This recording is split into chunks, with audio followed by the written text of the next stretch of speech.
अजानों पर बैन लगाओगे? अबे इतनी हिम्मत तुम में कहां से? तुम कायर किस्म के लोग हो।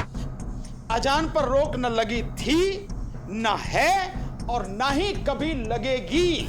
सुधांशु त्रिवेदी भाजपा के प्रवक्ता वो तो कह रहे हैं कि हमको अजान के शब्दों से दिक्कत है सर। नहीं, उनको अजान के शब्दों से दिक्कत नहीं है, उनको उनकी अपनी जो गंदी मानसिकता है ना, असली दिक्कत उनसे है। ये मुस्लिम महिलाओं का अपमान नहीं है।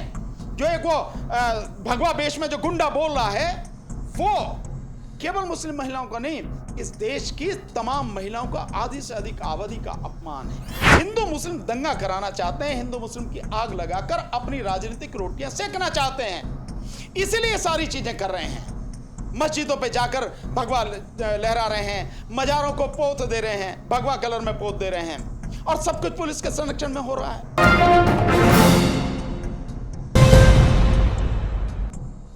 नमस्कार, आप देख रहे हैं न्यूज एमएक्स। मैं आपके साथ राशिद। हमारे साथ आरजेएसपी के राष्ट्रीय अध्यक्ष भानु प्रताप जी हैं। इनसे बातचीत करेंगे। जिस तरह से पूरे देश में रामनवमी को लेकर के जुलूस निकाले गए, मुस्लिम समुदाय के लोग स्वागत कर रहे थे शोभा यात्रा का, लेकिन दूसरी जो तस्वीरें आई हैं शर्मसार करने वाली है। तमाम जगह मस्जिदों में आग लगाए गए, अजान बैन होने की मांग की जा रही है। भानु प्रताप जी से बातचीत करें। सर, किस तरह से देख रहे हैं? एक तरफ तो स्वागत किया जा रहा फूल मालाओं से, लेकिन दूसरे लोग सर आग लगा रहे हैं। सर नहीं, देखिए, मुस्लिम संस्कृति हमेशा से लोगों का स्वागत और सम्मान करती रही है। ये आज की बात थोड़ी है। आप हमेशा से देखें, आप देखें कि जब ये कोरोना काल था, मुस्लिम समाज के कितने लोगों ने देश में हर किसी की सेवा की, जाति धर्म संप्रदाय को छोड़ के, यहां तक कि जो लोग इस देश को छोड़कर चले गए, इस दुनिया को छोड़कर चले गए, उन लोगों का अंतिम संस्कार भी उन्हीं की रीति से उन्होंने किया। मतलब हिंदू समाज के ऐसे कई उदाहरण उस दौरान दिखे कोरोना काल में कि उनके अपने परिवार के लोगों ने उनकी अर्थी को कंधा नहीं दिया, लेकिन मुस्लिम समाज के लोग बाकायदा उसी तरह से अर्थी बना के कंधा देकर आए और शमशान घाट में उसी तरह से उन्होंने संस्कार किया। और कितने ही लोगों को खाना बांटा, कितने ही लोगों की मदद की। तो आज की नहीं, ये तो बहुत पुरानी परंपरा रही है। सर, किसके संरक्षण में सर ये सब हो रहा है? लगातार पुलिस प्रशासन के लोग भी शोभा यात्रा में है और भगवा झंडा फहरा दिया जा रहा है। सर, अगर पुलिस प्रशासन के लोग साथ में खड़े हैं और फिर भी भगवा झंडा फहराया जा रहा मस्जिदों पर, तो साफ है कि ये पुलिस के संरक्षण में, शासन प्रशासन के संरक्षण में सरकार द्वारा प्रायोजित गुंडागर्दी है, जो एक धर्म विशेष के लोगों के खिलाफ ये की जा रही है। और मैं आपके माध्यम से सिर्फ उन लोगों को यही सलाह देना चाहूंगा, ये मेरा सुझाव है सरकार को भी, लोगों के धैर्य की परीक्षा मत लो। और जो तुम काम कर रहे हो ना, इस कुदरत का, ये यूं कहो कि इस नेचर का एक नियम है, प्रकृति का नियम है, जो तुम बोओगे वही काटोगे भी। जो कर रहे हो मुस्लिम समाज के साथ, ये न करो, क्योंकि तुम्हारे धर्म के लोग भी, हिंदू समाज के भी बहुत बड़ी संख्या में लोग ऐसे हैं जो नहीं चाहते कि इस तरह की नफरत फैले, इस तरह की घृणा का माहौल हो। वो भी प्यार के साथ मिलकर रहना चाहते हैं, भाईचारे को और मजबूत करके इस देश में शांति से रहना चाहते हैं। लेकिन चंद मनुवादी मानसिकता के ये गुंडे जो हैं, जिनको सरकार का पूरा संरक्षण है, ये माहौल को लगातार खराब करने का प्रयास कर रहे हैं। सीतापुर की घटना जो है सर, लोग कह रहे हैं राम राज की सरकार है, साधु संतों की सरकार है, और एक साधु का जो बयान है, जिस तरह से मस्जिद के सामने वो बयान दे रहा है कि मुस्लिम महिलाओं को और लड़कियों को बलात्कार करने की धमकियां दे रहा है। सर, वो नहीं, देखिए, इसका इलाज मैं समझता हूं सरकार को करना चाहिए। अब तक वो व्यक्ति सलाखों के पीछे होना चाहिए था, एफआईआर लिख के, है ना। और आप जो इनके लिए शब्द इस्तेमाल कर रहे हो, साधु और जो शब्द इस्तेमाल आपने किया, नहीं, ये ना साधु हैं, ना और जो शब्द इस्तेमाल किया, ना वो हैं, ये हैं स्वादु।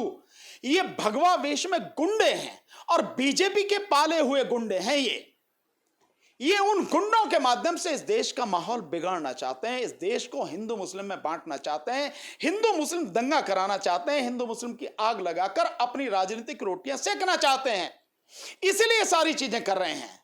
मस्जिदों पे जाकर भगवा लहरा रहे हैं, मजारों को पोत दे रहे हैं, भगवा कलर में पोत दे रहे हैं, और सब कुछ पुलिस के संरक्षण में हो रहा है। और अजानों पर बैन लगाने की बात कर रहे हैं। अजानों पर बैन लगाओगे?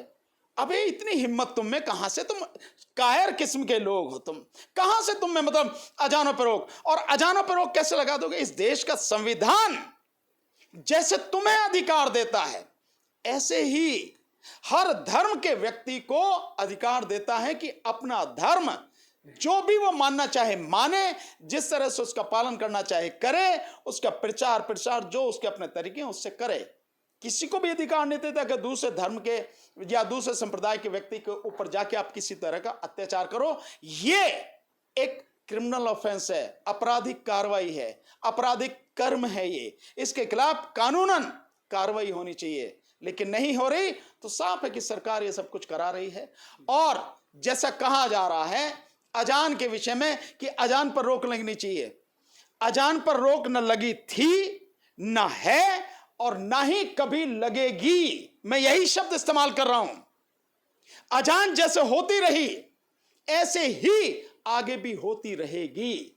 जैसे मंदिरों में घंटे बजते हैं, मंदिरों पर लाउड स्पीकर बजते हैं, जैसे जो नवरात्रे चलते हैं उस दौरान दुर्गा पूजा होती है, या जो चौकी बिठाई जाती हैं, ये जो सारी चीजें होती हैं जैसे हो रही हैं, आपके लिए अगर हो रही हैं, तो वैसे ही मुस्लिम समाज को भी पूरी आजादी है, ऐसी होती रहेगी। और अगर ऐसा होता है, इस पर लोग लगाने की कार्रवाई करती है, मैं समझता हूं सरकार कितनी भी वो हो, लेकिन ऐसी हिम्मत कभी नहीं करेगी। और अगर करेगी तो इसका विरोध होगा। भानु प्रताप सिंह स्वयं, भानु प्रताप सिंह की पार्टी राष्ट्रीय जनहित संघर्ष पार्टी, हमारे साथ जुड़े हुए सभी सामाजिक संगठन और पार्टियां और इस देश के सभी धर्म और संप्रदाय के लोग, इंक्लूडिंग हिंदू धर्म और समाज के लोग, इसका पुरजोर विरोध करेंगे, सड़क पर विरोध करेंगे, मुस्लिम समाज के साथ कंधे से कंधा मिलाकर उसके मान सम्मान की लड़ाई लड़ेंगे। ध्यान में रखना है सर, आपकी तरह जो आपसी सौहार्द बनाने रखने के लिए भाईचारा जो हिंदुस्तान की तहजीब है सर, लेकिन सुधांशु त्रिवेदी भाजपा के प्रवक्ता वो तो कह रहे हैं कि हमको अजान के शब्दों से दिक्कत है। सर नहीं, उनको अजान के शब्दों से दिक्कत नहीं है, उनको उनकी अपनी जो गंदी मानसिकता है ना, असली दिक्कत उनसे है। जो उनकी गंदी मानसिकता जो सत्ता की हवस के लिए उन्हें दौड़ाती है, वो उसमें बोलते हैं। और उनके लिए हिंदू मुस्लिम के अलावा दूसरा कुछ है नहीं। जिस दिन हिंदू मुस्लिम की राजनीति बीजेपी की खत्म हो गई, उस दिन बीजेपी की कहानी खत्म हो जाएगी। कुछ है ही नहीं उनके पास में, कुछ करने के नहीं है। बीजेपी कितनी ज्ञानी है, कितनी बुद्धिमान है, कितनी बहादुर है, ये सबको सामने नजर आ रहा है। प्रधानमंत्री बड़े बहादुर अपने आप को और बड़े ज्ञानी समझते थे, बड़े विद्वान समझते थे। देश का भट्टा बिठा दिया ना, बर्बाद करके छोड़ा देश को। बुरी तरह से देश पर इतना कर्जा लाद दिया, जितनी जीडीपी है उसका 85 से 90% जो है देश पे कर्जा है। तो सर ये स्थिति है सर, लेकिन कर्जा है तमाम, लेकिन सर लोगों का मुद्दा तो सर मस्जिद मंदिर की तरफ लोग भटक गए हैं सर। इसीलिए भटक नहीं गए हैं, वो इसीलिए ज्ञानी समझते थे, बड़े विद्वान समझते थे। देश का भट्टा बिठा दिया ना, बर्बाद करके छोड़ा देश को। बुरी तरह से देश पर इतना कर्जा लाद दिया, जितनी जीडीपी है उसका 85 से 90% जो है देश पे कर्जा है। तो सर ये स्थिति है सर, लेकिन कर्जा है तमाम, लेकिन सर लोगों का मुद्दा तो सर मस्जिद मंदिर की तरफ लोग भटक गए हैं सर। इसीलिए भटक नहीं गए हैं, वो इसीलिए जबरदस्ती ढकेले जा रहे हैं कि जो असली मुद्दे हैं, जिन मुद्दों पर भाजपा सरकार, मोदी सरकार पूरी तरह से फेल है, उन मुद्दों पर किसी का ध्यान ना जाए। क्या है वो मुद्दे? बार बार मैं कहता हूं, आप भी जानते हैं, पूरा देश जानता है। वो मुद्दे हैं शिक्षा। देश के बच्चों को शिक्षा मिलनी चाहिए, बढ़िया शिक्षा मिलनी चाहिए। ये पूरी तरह से उसे देने में असफल है और अब प्राइवेट हाथों में दे रहे हैं। तो एक देश के 120 करोड़ लोगों के हाथों से शिक्षा छीन लेना चाह रहे हैं। ये है, इसलिए उस पर जो है पूरी तरह से असफल होने की वजह से शिक्षा जो है ये मुद्दा है। दूसरा जो बेरोजगारी है ये मुद्दा है। तीसरा स्वास्थ्य सुविधाएं जो है वो मुद्दा है।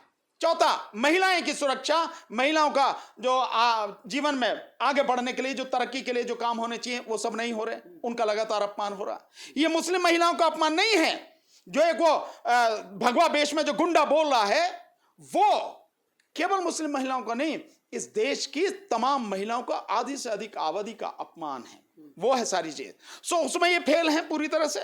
इसके अलावा मजदूरों के लिए कुछ नहीं कर रहे हैं, मजदूरों को पूरी तरह से दफन करना चाह रहे हैं। मैं आपको एक बड़ी मजेदार बात बताता हूं। कल ही मैं आ रहा था, मैं गया हुआ था लखनऊ से वापस आ रहा था, रास्ते में जो हाईवे है, यमुना एक्सप्रेस वाला जो हाईवे है, उस पर हम चाय पीने के लिए रुक गए। बड़ी मजेदार बात आप सुने। उसमें एक ही व्यक्ति को सारे के सारे जो ठेके हैं, वो रेस्टोरेंट वगैरह जो बना रखे हैं होटल से सड़क के किनारे, वो सारे दे दिए गए हैं। और वहां स्थिति यह है कि जो काम करने वाले लोग हैं 9,000 रुपए दिए जा रहे हैं उनको महीने में, और 12 घंटे एक दिन में काम हो रहे हैं। यही मजदूरों का खून चूसा जा रहा है सर सर। तो वही लोग तो सर वोट किए हैं ना सर।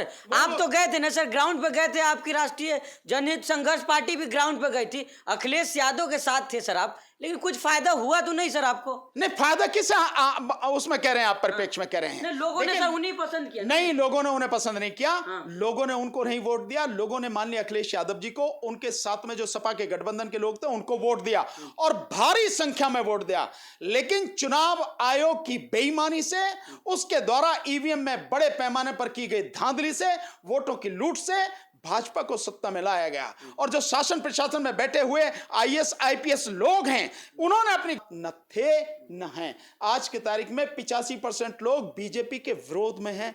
आप सर्वे करा लीजिए, निष्पक्ष सर्वे करा लीजिए, जनमत संग्रह करा लीजिए, मेरी बातों की सच्चाई आपको सामने आ जाएगी। तो लोग इनके साथ में नहीं हैं, इनके साथ में बस सारी सरकारी संस्थाएं सब इनकी गुलामी कर रही हैं। इन्होंने अपने लोग बैठा दिए हैं, सब कुछ इनके कंट्रोल में है, उसीलिए सारी चीजें हो रही हैं। सर ईवीएम को लेकर तो आप आवाज उठा ही रहे थे, लेकिन तमाम सड़कों पे कोई नजर नहीं आ रहा आपको छोड़ के सर। आएगा आएगा, सब ध्यान रखो, धैर्य रखो, आने वाले समय में सब सड़कों पर आएंगे। ये अभी हम धीरे धीरे जो हम काम कर रहे हैं उसका असर दिखेगा आपको। न केवल सड़कों पर नजर आएंगे, जबरदस्त आंदोलन आपको दिखेगा, और इस आंदोलन में ईवीएम को उखाड़ के फेंक दिया जाएगा। अच्छा सर, आखिरी सवाल, अहम सवाल लेंगे सर। कल जो है नीतीश कुमार अवतार पार्टी में शामिल होते हैं, और उसी दिन सर भगवा झंडा फहरा दिया जाता है। लोग कहते हैं सुशासन की सरकार बिहार में चल रही है, तो किसके दबाव में अभी तक कुछ कार्रवाई भी नहीं हुई, ना स्टेटमेंट आया सर?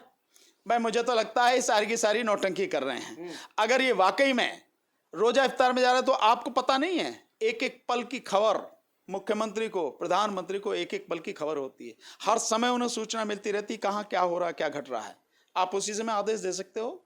लेकिन अगर उस सब के बावजूद भी सब कुछ हो रहा है तो यही कहा जाएगा कि भैया आप नौटंकी कर रहे हो। यहाँ के ये जो दिखा रहे हो आप अपना कि भैया यहाँ रोजा इफ्तार पार्टी में आप शामिल हो, रोजा इफ्तार आप दे रहे हो, और बाहर जो है आप ही के जो गुंडे हैं वो जिस तरह से काम कर रहे हैं, या आपके सहयोगी दल के जो गुंडे हैं जिस तरह से वो काम कर रहे हैं, और आप कुछ नहीं कर रहे हैं, तो इसको क्या कहा जाएगा? केवल लोगों को धोखा दे रहे हैं, नौटंकी की जा रही है। सर सीनियर एडवोकेट हैं आप सर, बजरंग मुनि सर भगवा वस्त्र धारण करके बयान दे रहा है जिस तरह से, क्या कुछ कानूनी प्रोसेस हो सकता है सर उसके ऊपर? कानूनी कार्रवाई हर तरह की हो सकती है। आईपीसी में कई तरह के अपराध हैं, महिलाओं का इतना अपमान करने के, और जिस तरह से इस बहाने जो उनकी अपनी जो मानसिकता है, जिस षड्यंत्र के तहत वो काम कर रहे हैं, सबसे बड़ा उसके खिलाफ देशद्रोह का मुकदमा दर्ज होना चाहिए, उसको अरेस्ट करके जेल में डालना चाहिए। ठीक है सर, बहुत शुक्रिया बातचीत करने। Thank you. तो ये थे हमारे साथ भानु प्रताप जी, राष्ट्रीय जनहित संघर्ष पार्टी के राष्ट्रीय अध्यक्ष हैं। तमाम जगह जा रहे हैं, जिस तरह से लगातार ये भी सवाल उठा रहे हैं कि मुस्लिम समुदाय को और एक समुदाय को खास करके टारगेट किया जा रहा है। अगर अजान को लेकर जिस तरह से भाजपा प्रवक्ता का बयान आया है उसका भी विरोध कर रहे हैं, और कह रहे हैं कि हम जो है हमारी पार्टी और हमारे लोग जो है मुस्लिम समुदाय के साथ हैं, अगर ज़रूरत पड़ी तो सड़कों तक आने के लिए भी हम तैयार हैं। बाकी और भी खबरों के लिए हमारे साथ बने रहिएगा। धन्यवाद।